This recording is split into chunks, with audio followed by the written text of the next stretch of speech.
Irmãos, nós vamos ler a palavra do nosso Deus, que se encontra...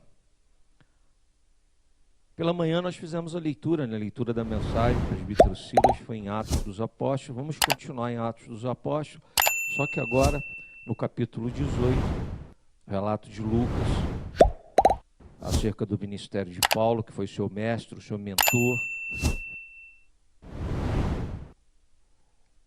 Lá no capítulo 18, a partir do verso 5, nós vamos ler até o versículo 11, tá bom? Eu lerei, os irmãos acompanharão da maneira que se encontram. Diz assim a palavra do nosso Deus: quando Silas e Timóteo desceram da Macedônia, Paulo se entregou totalmente à palavra, testemunhando aos judeus que o Cristo é Jesus.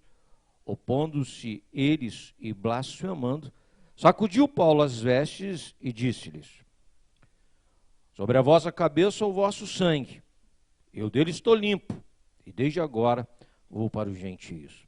Saindo dali, entrou na casa de um homem chamado Tício Justo, que era temente a Deus. A casa era contígua à sinagoga. Mas Crispo, o principal da sinagoga, creu no Senhor com toda a sua casa. Também muitos dos coríntios, ouvindo, criam e eram batizados. Teve Paulo durante a noite uma visão em que o Senhor lhe disse: não temas, pelo contrário, fala e não te cales, porquanto eu estou contigo, e ninguém ousará fazer-te mal, pois tenho muito povo nesta cidade. E ali permaneceu 1 ano e 6 meses, ensinando entre eles a palavra de Deus. Senhor nosso Deus, agora nesse momento, Senhor, nós recorremos a Ti mais uma vez, te pedindo que Tu, Senhor, esteja lançando luz sobre o nosso entendimento, que Teu Espírito Santo nos esclareça acerca da Tua vontade. É a oração que nós fazemos em nome de Jesus. Amém, Senhor. Amém. Irmãos, Paulo, ele estava em Corinto, não é? Sai de Atenas e vai para Corinto. E aquela sociedade, uma sociedade de cultura grega, né, com um pacote inteiro de religião, né, de filosofia, tudo aquilo, mas um homem muito capacitado pelo Senhor para estar naquele lugar. Ou seja, o Senhor nos coloca no lugar onde nós temos a condição de gerarmos bons frutos. E esse é o caso de Paulo. Paulo estava num lugar e ele era capacitado para que naquele lugar ele desse bons frutos. Não era um lugar fácil para se trabalhar. Eu gostaria de dizer para os irmãos que aquele lugar era o lugar destinado para o operar de Paulo. No decorrer de toda a sua vida, ele foi trabalhado pelo Senhor para chegar nessa condição. E o interessante, antes do encontro com Cristo Jesus, toda a sua história, toda a sua trajetória de vida nas mãos do Senhor. Para a gente entender a soberania de Deus. Não começa naquele momento em que Jesus se mostra e se revela a ele. Não. Na realidade, toda a vida de Paulo, tudo que ele aprendeu, a pessoa que ele era, não é? A sua condição como cidadão romano,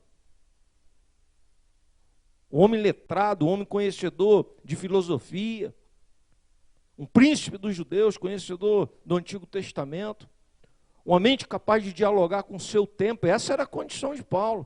Quer dizer, esse homem foi trabalhado muito antes. Por quê? Porque sempre pertenceu, porque sempre foi do Senhor. Ele vai descobrir no dia que o Senhor vai ao encontro dele. Mas sempre foi, sempre pertenceu. Eu sempre falo, Deus não trabalha com improviso, sabe? Chega uma hora, a gente precisa, vai buscar. Quem busca? Vai ali. Não. Tudo vai sendo trabalhado, tudo vai sendo encaminhado, tudo vai acontecendo. E tudo gestado pelo Senhor, para que no momento certo possa acontecer segundo a sua soberana vontade. Isso é bonito, isso é maravilhoso. E quando ele chega àquela cidade, ele encontra ali algumas dificuldades, né? Mas ele, diante das dificuldades, Paulo nunca esmoreceu. Ele sempre entendeu o chamado dele, ele sempre compreendeu a missão, e por isso não eram as circunstâncias que ditavam o seu modo de agir, a obra que ele era responsável e comprometido para realizar. Não. Aqui, sem recursos financeiros, ele chega. Mas diz o texto que logo ele encontra alguns companheiros, no caso Priscila e Áquila, e ele vai morar com esse pessoal, não é? E ali eles trabalhavam juntos. E o que eles faziam? Eles confeccionavam tendas, e Paulo vai confeccionar tendas. Esse homem intelectual, esse homem capaz, esse homem que conversava, dialogava com os filósofos daquele tempo, né?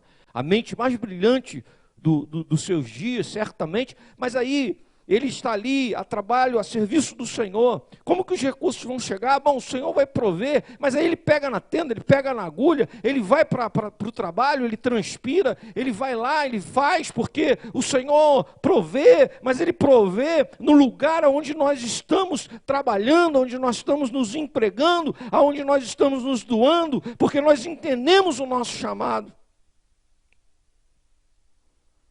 Interessante porque enquanto ele trabalhava com aquele casal, ele ensinava. Olha, veja que bonito. Muitas vezes quando a gente está passando por dificuldade, como a nossa irmã ministrou durante o louvor, a gente se distrai e perde o foco, né? Tipo assim, poxa, me lamentando, era príncipe dos judeus, poxa. Eu leio livros, escrevo carta. Eu sou um homem acima da média do meu tempo, muito acima. Estou aqui agora costurando, aí você vai amargando, né? Aí você vai perdendo o brilho, porque você, naquele ato de comiseração, com pena de si mesmo, você vai se desgastando, não vai?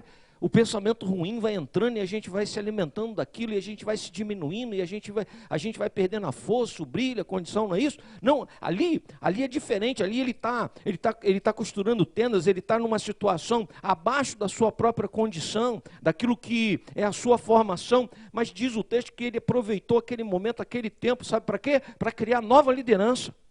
Aquele casal se torna uma nova liderança na igreja, sabe por quê? Porque aquele tempo que era tempo para perder o foco, para lamonear, para reclamar, vira um tempo para edificar, vira um tempo para abençoar, vira um tempo para lançar semente, vira um tempo para, ali naquele momento, operar segundo a vontade de Deus. Eu não sei qual tempo você está vivendo.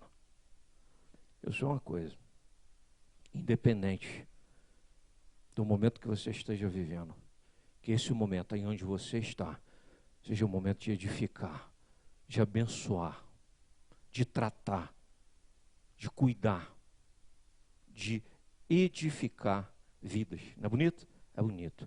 Aí diz o texto que esse homem que está lá, esse homem que não perde tempo reclamando, se lamuriando, esse homem que não se deixa amargar pela condição, mas continua trabalhando, diz o texto, e aí é o texto que a gente acabou de ler, que esse homem, quando Silas e Timóteo, discípulos de Paulo, quando eles desceram da Macedônia, aí diz o texto que o negócio mudou. Por que mudou? Aí fica nas entrelinhas, se a gente for estudar, se aprofundar, a gente vai entender. Quer dizer, ele que passava falta de recursos e por isso tinha que fazer tendas, fabricar tendas, ele é visitado por esses irmãos chegam da Macedônia e certamente, veja como muda. Agora, o que está escrito? Quando Silas e Timóteo descem da Macedônia, Paulo se entregou totalmente à palavra, entregues à palavra, a temática do sermão de hoje. Quer dizer, a ideia de que aqueles homens trouxeram recursos que abençoaram a vida de Paulo. Quer dizer, ele não precisava mais agora estar ali fabricando tendas. Agora ele se dedicou inteiramente à pregação da palavra. Mas ele não está esperando chegar, ele já estava fazendo. Sabe qual é o nosso problema? É que a gente fica esperando chegar. Mas eu não tenho tempo, eu não tenho recurso, eu não tenho condições, fica esperando chegar. Sabe o que diz o texto? Que chega para quem está trabalhando. Chega para quem está se doando. chega para quem está correndo atrás, para quem está transpirando, para quem está lá, para quem não desanimou, para quem não está sendo vítima dos acontecimentos. Não, não. Aí chega. Aí Deus manda a gente, sabe, no auxílio, trazendo o recurso necessário para abençoar, sabe? Não é bonito? É bonito. Eu gostaria de dizer para os irmãos que a igreja é um lugar onde todos os recursos que nós necessitamos, Deus envia, quando nós estamos empenhados na nossa missão. Nunca nos faltará recursos se nós estivermos totalmente empenhados na nossa missão. Nós sabemos, foi a pergunta da última mensagem, quem nós somos, e nós estamos comprometidos com a nossa missão. Bom, se nós sabemos, e Paulo sabia quem ele era, homem de Deus, homem bom, honesto, íntegro, e a partir daí podia conversar e dialogar com filósofos, teólogos e costurar tendas.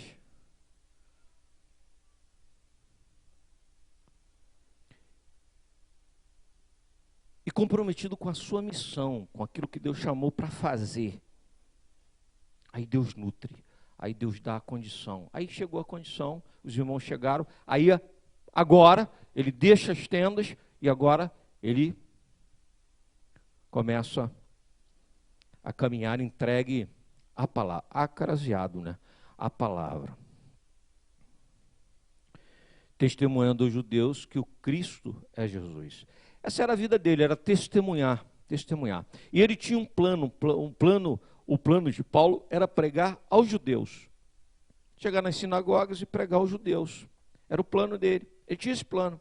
Pregar quem? Pregar Jesus Cristo. Aí diz o texto que ele encontrou oposição. Opondo-se eles e blasfemando, sacudiu Paulo as vestes e disse-lhes: sobre a vossa cabeça o vosso sangue. Eu deles estou limpo. Desde agora vou para os gentios. Paulo fica conhecido como o apóstolo aos gentios, quer dizer, aquele que Deus comissionou para pregar aos gentios. Pedro pregou os judeus. Paulo prega aos gentios. É interessante porque ele tem um projeto em mente, ele coloca o projeto em prática, e aí ele descobre dificuldades na caminhada. Bom, aí a estratégia muda. Por quê? Porque ele é guiado por Deus. Ele não é aquela pessoa que está comprometido com o seu coração e com sua vontade. Aquele cara que é teimoso, sabe? Ele botou na cabeça que é isso que ele vai fazer, ele vai dar murro em ponta de faca a vida inteira, porque ele resolveu que só pode ser daquele jeito. O ministério não é dele, o ministério não é meu, a vocação da igreja não pertence à igreja. Quando ele coloca em prática, imediatamente ele observa que não é ali, que ali não é o lugar. Eu vou pregar para os gentios. Ele tem a condição de pregar, ele tem a condição de alcançar aquelas pessoas. É isso que eu vou fazer. Deus está me dando uma outra direção, um outro caminho. Mas tem uma coisa que não muda. O que não muda? O testemunho. O testemunho não muda. Ele com o objetivo de pregar Jesus como Cristo para os judeus. Agora ele vai pregar aos gentios. E ele prega quem? Jesus Cristo.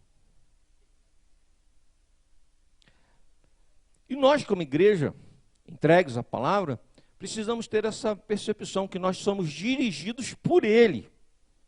Nós somos dirigidos por Deus. A estratégia, a maneira, sabe? Aonde nós vamos atuar enquanto missionários que nós somos, bom, isso é com Ele. Não é o que eu penso, o que eu determino, o que eu digo, o que eu acho, o que eu decretei no meu... Está muito isso em moda, decreta aí, pô. Pelo amor de Deus, ninguém decreta nada, nós estamos diante de Deus. Cale-se diante dele toda a terra, né? Diz o profeta, né?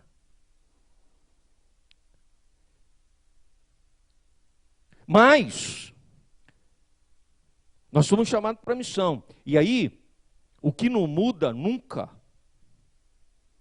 muda. É a essência daquilo que nós fomos chamados para fazer. Nós fomos chamados para pregarmos o Evangelho da salvação.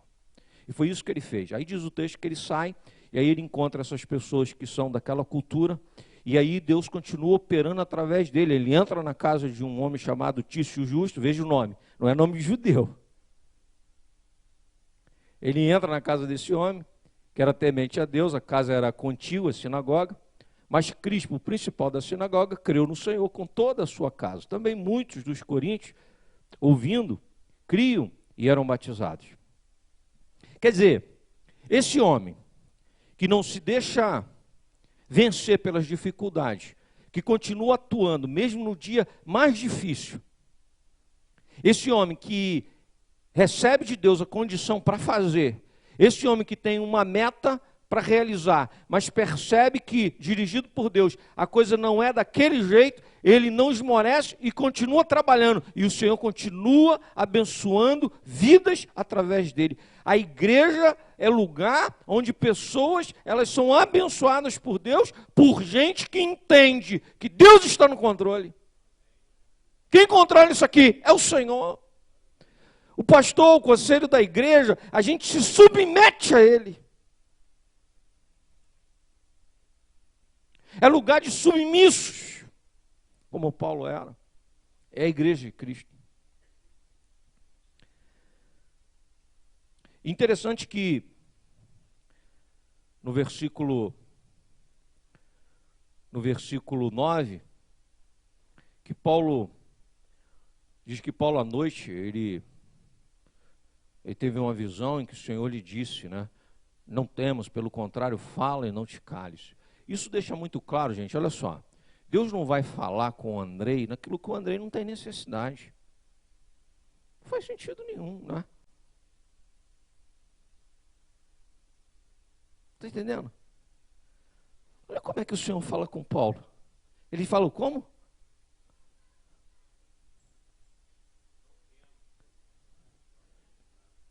Não temas, sabe por quê? Porque havia temor. É a noite, vai se deitar, o coração apertado, comprometido com a missão sim, mas como vai ser? As dificuldades todas diante dele, ele não para, ele avança, mas elas estão lá, mas é um coração humano como o meu e como o teu. E quando a gente chega à noite, a gente encosta a cabeça no travesseiro, aquilo tudo vem no nosso coração, sabe? A vida, os compromissos, a oposição poderosa diante de nós.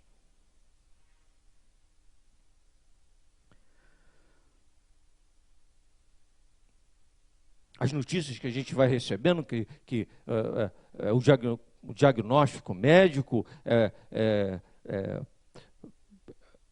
não saber se vamos continuar no emprego amanhã, os recursos financeiros, como vai ser o dia de amanhã. Você acha que isso acontece comigo e contigo só? Isso acontece o que aconteceu com Paulo. Aí sabe o que acontece? Aí acontece também o que acontece comigo e contigo, para aqueles que têm sensibilidade para ouvir. Aí Deus se apresenta e trata. E ele trata nesses termos, porque ele trata segundo a necessidade do coração. O tratamento está na medida exata da necessidade. O tratamento de Deus para a minha vida e para a tua está na exata medida do quanto nós precisamos. Não temos, porque eu tenho medo.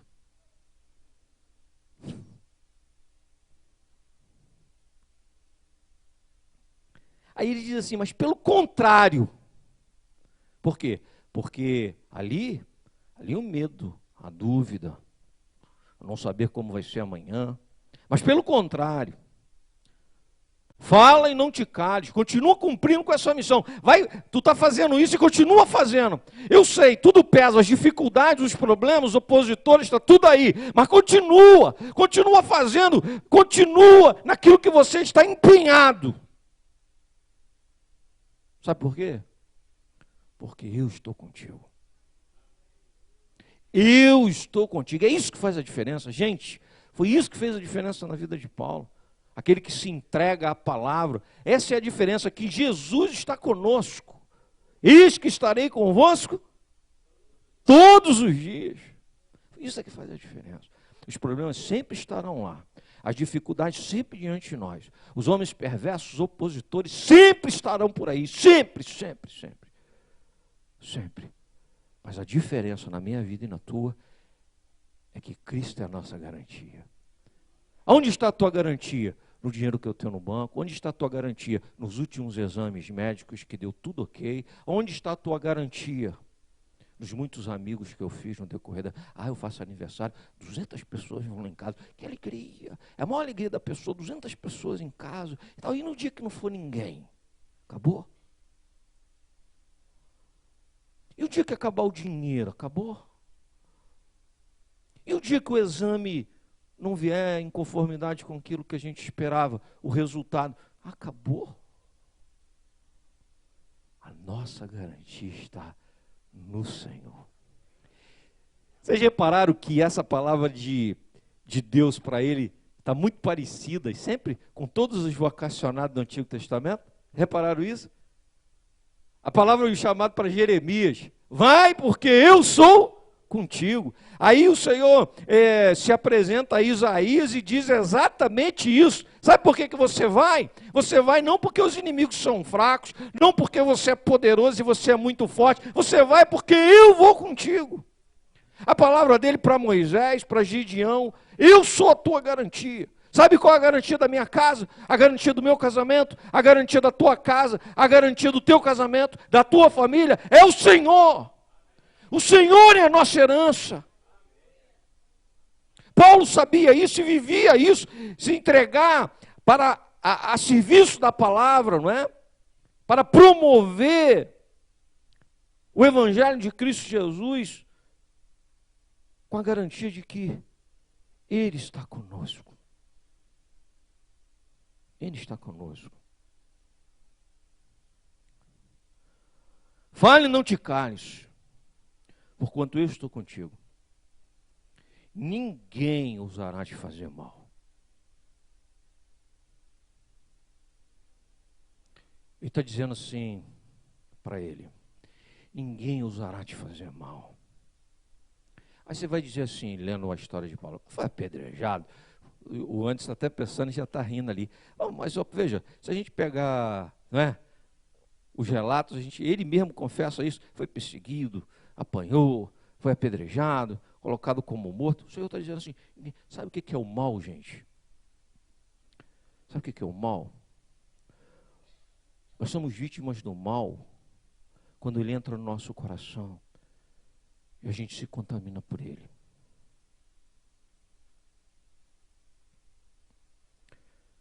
Eu sei que a gente vai citar um filme aqui de super-heróis, isso é bobagem. A gente citasse qualquer outro é ser culto, né? Aí vai de super-herói. Mas o enredo é fantástico do filme do Batman, em que o Coringa queima tudo que é dinheiro. Ele acaba com todos os laços de amizade, porque nada para ele importava. Ele jogou fora todas as oportunidades de se tornar famoso. Ele só queria uma coisa. Ele era a encarnação do mal: perverter o coração do bom.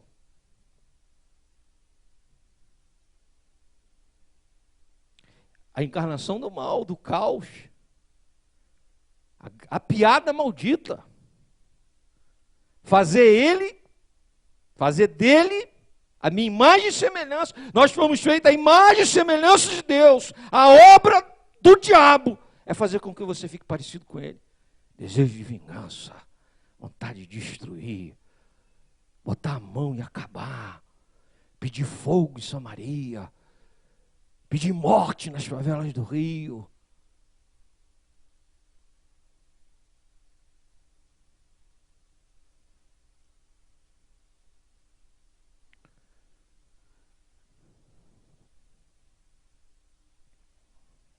Eu gostaria de dizer para os irmãos que ele está dizendo assim: ninguém ousará te fazer mal.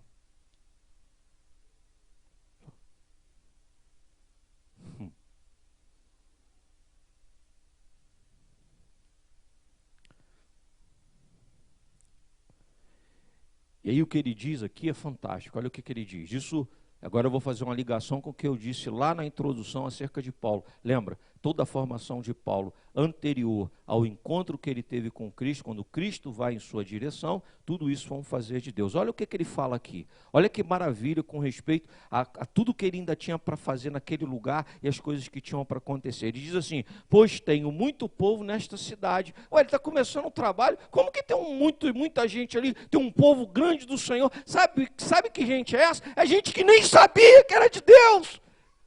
Gente que nem sabia que pertencia ao Senhor. Não sabia. Ele está dizendo assim: eu tenho um monte de gente minha aqui que só vai saber quando ouvir a minha palavra através da tua boca.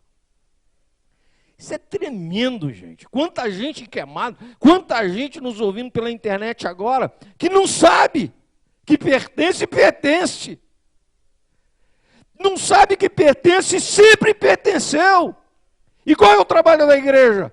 É abrir os lábios e pregar, porque eles não sabem, mas saberão. E o presbítero Ciro falou isso hoje, né, pela manhã. Não foi?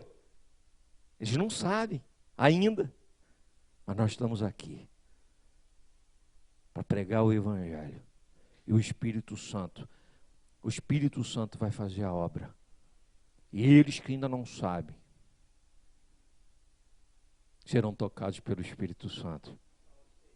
E estarão aqui conosco no entorno dessa mesa. Que maravilha.